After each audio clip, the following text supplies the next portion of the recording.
ఒక 15 నిమిషాలు నిశ్శబ్దంగా ఉంటే మీటింగ్ కంప్లీట్ చేసుకుందాము.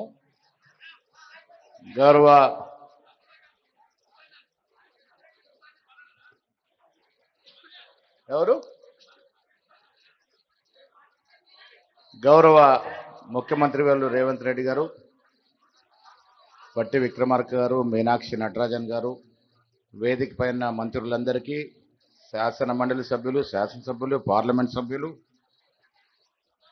జిల్లా కాంగ్రెస్ కమిటీ అధ్యక్షులు, చైర్మన్లు, మహిళా కాంగ్రెస్, యూత్ కాంగ్రెస్, ఎన్ఎస్వై, సేవాదల్ డిపార్ట్మెంట్ అధ్యక్షులు, మొత్తం రాష్ట్రం నుంచి జిల్లాల వారీగా ఈ మహాధర్నాకి తరలివచ్చిన మీ అందరికి కూడా నమస్కారాలు.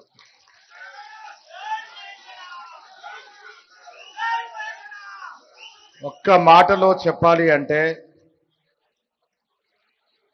రేవంత్ రెడ్డి అనేవాడు మొనగాడు.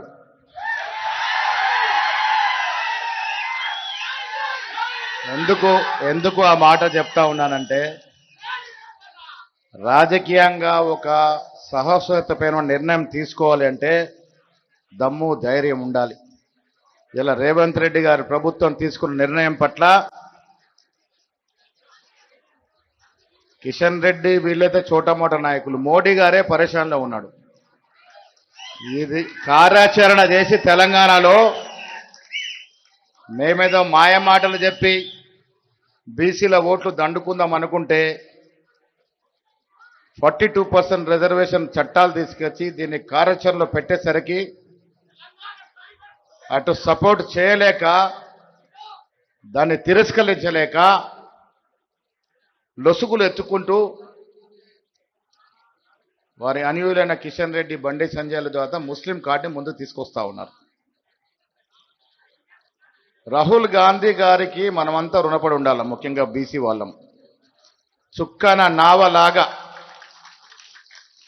అసలు మనకు ఎవరున్నారు అనుకున్నప్పుడు భారత్ జోడో యాత్రలో భాగంగా ఈ దేశాన్ని భౌగోళికంగా, సాంఘికంగా, హిస్టరీ పరంగా చదివిన రాహుల్ గాంధీ నినాదం జిస్కి జితనీ ఆబాదీ ఉనికి ఉతనీ భాగేదారి అన్నట్టు నినాదం, అది ఉద్యమంలో మారినప్పుడు ఆ ఉద్యమం మారడానికి కారకులు రేవంత్ రెడ్డి గారు ఒక అందుకు ముందుకేసి రాహుల్ గాంధీ గారి యొక్క కళని ఒక కాంగ్రెస్ సైనికుల్లా, సోనియా గాంధీ రాహుల్ గాంధీకి నమ్మిన బంటులాగా నేను ముందుకు తీసుకెళ్తానని తెలంగాణలో కుల సర్వేకి శ్రీకారం చుట్టారు.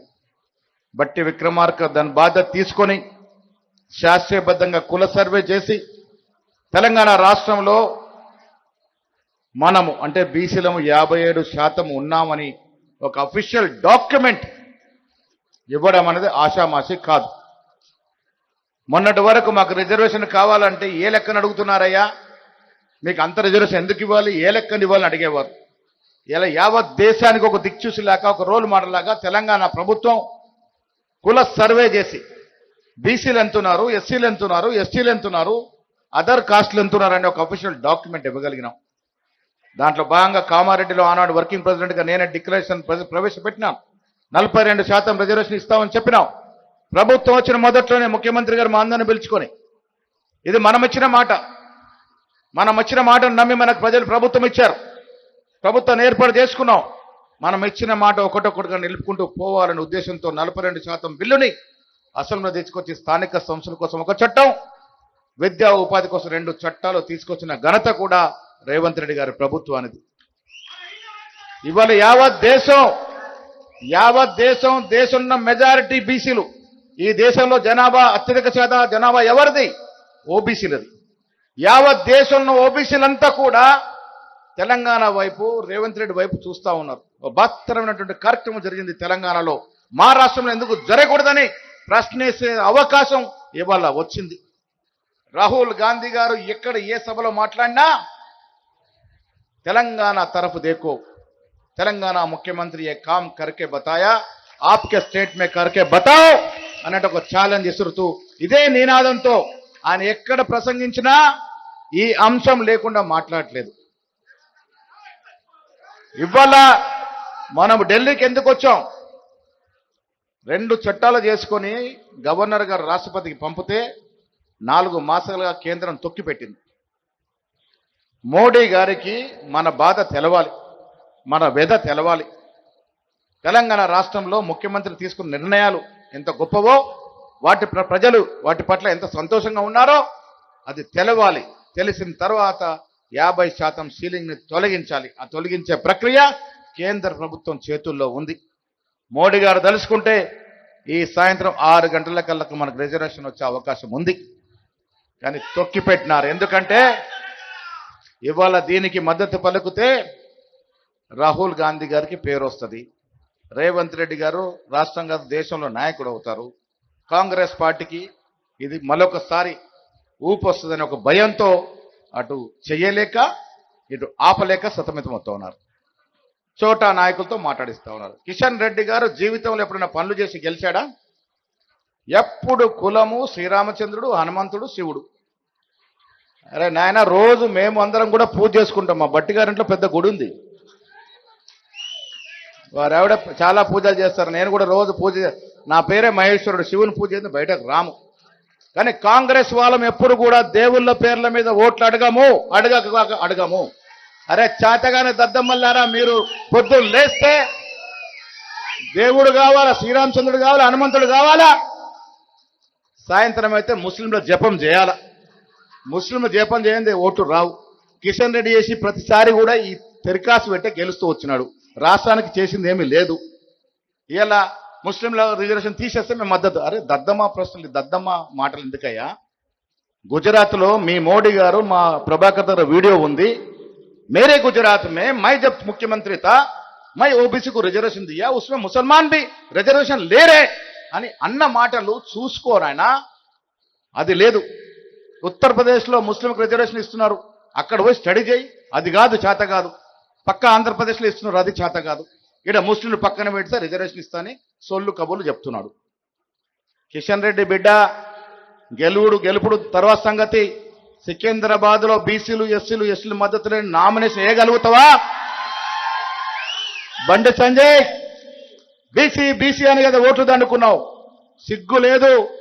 కిషన్ రెడ్డి మాటలకు వత్తాసు పలుకుతూ ఉన్నావు.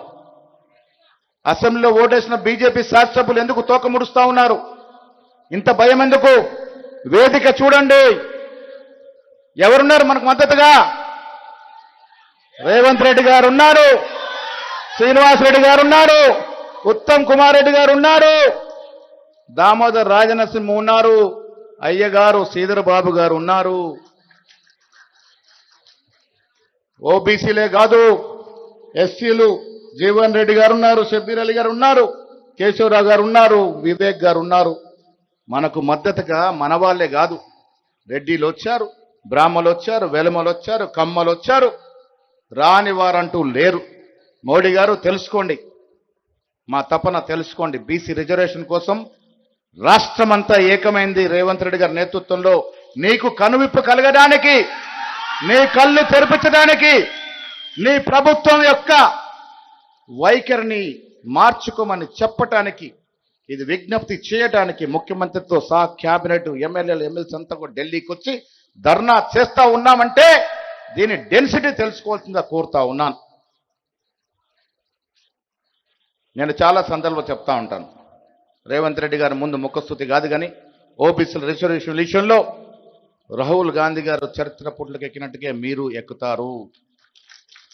ఇది ఆశా విషయం కాదు. గొప్ప నిర్ణయం తీసుకున్నారు, ధన్యవాదములు మీకు. ఓబీసీలంతా కూడా మీరు తీసుకున్న నిర్ణయం పట్ల సంతోషంగా ఉన్నారు. ఈ సాకారం కావాలా? ఫిబ్రవరిలో ఎన్నికలు కావాలా? ఫండ్స్ వస్తే ఎన్నికలు పోవాలన్నప్పుడు నేను రిక్వెస్ట్ చేశాను ముఖ్యమంత్రి గారికి, మన ముందు ఒక పెద్ద అంశం ఉంది, పెద్ద కార్యక్రమం పెట్టుకున్నాం, ఎన్నికలు ఇప్పుడు పెట్టకపోయినా పర్లేదు, రిజర్వేషన్ కావాలనుకున్నప్పుడు తక్షణమే దాన్ని పోస్ట్పోన్ చేసి ఇలా ఆర్డినెన్స్ ఇచ్చి ఎన్నికలకు పోతామంటే గవర్నర్ ఆర్డినెన్స్ పెట్టుకున్నాడు. బీసీలకు న్యాయం జరుగుతూ ఉంటే, కాంగ్రెస్ ప్రభుత్వం చేస్తూ ఉంటే అడుగుడున్న అడ్డంకాలు వస్తూ ఉన్నాయి. ఏది ఏమైనా మిత్రులారా, ముఖ్యమంత్రి గారికి, ఉప ముఖ్యమంత్రి గారికి, మా అందరికి కూడా కమిట్మెంట్ ఉంది, చిత్తశుద్ధి ఉంది. ఒక మాట ఇస్తే మాట నిలబెట్టుకోవాలని తపన ఉంది. కాబట్టి ఈ రిజర్వేషన్ సాధించుకునే వరకు ఎంత దూరమైనా పోదాము. ముఖ్యమంత్రి గారు ఎన్నికలు ముఖ్యమే.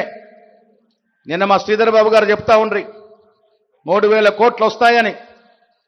కానీ ఎన్నికల కంటే ముఖ్యం రిజర్వేషన్ అనే మాట ఒక బీసీ నేతగా నీకు విజ్ఞప్తి చేస్తా ఉన్నాను. ఫండ్స్ అవసరమే, ఎన్నికలు అవసరమే. కానీ తమిళనాడులో రిజర్వేషన్ పోరాడుతూ 8 ఏళ్ళు ఎన్నికలు జరగకుంటూనే ఉండిపోయినాయి. ఎన్నికలు అవసరమే, చెట్టుకోవాల్సిన అవసరం ఉంది, కోర్టుకు జవాబు చెప్పాల్సిన అవసరం ఉంది. కానీ ఈ విషయంలో మాకన్నా ఎక్కువ చిత్తశుద్ధి మీకుంది, మాకన్నా ఎక్కువ పట్టుదల మీకుంది. మేము చూస్తూ ఉన్నాం. ఈ పట్టుదలతో తప్పకుండా సాధించుకుంటామనే నమ్మకం మాకుందనే మాట చెబుతూ రిజర్వేషన్ రావడానికి సహకరించిన క్యాబినెట్ మినిస్టర్స్ అందరికీ, శాసనసభ్యులకు, శాసన మండలి సభ్యులకి, పార్లమెంట్ సభ్యులకి, ప్రతి కాంగ్రెస్ కార్యకర్తకి నేను ధన్యవాదాలు తెలియజేస్తా ఉన్నాను. కాంగ్రెస్ పార్టీ అంటే అందరి పార్టీ. రేవంత్ రెడ్డి ఒక ముఖ్యమంత్రి అయితే, ఒక దళితుడు ఉప ముఖ్యమంత్రి, ఒక బీసీసీ అధ్యక్షుడు. ఇది కలయిక. కాంగ్రెస్ పార్టీ అంటే ఒక్కరిది కాదు, అన్ని కులాలు, అన్ని మతాలు, అన్ని ప్రాంతాలు సమానంగా చూసేటువంటి దాతృత్వం ఉన్నటువంటి సోనియా గాంధీ నేతృత్వం నడుస్తున్న పార్టీ.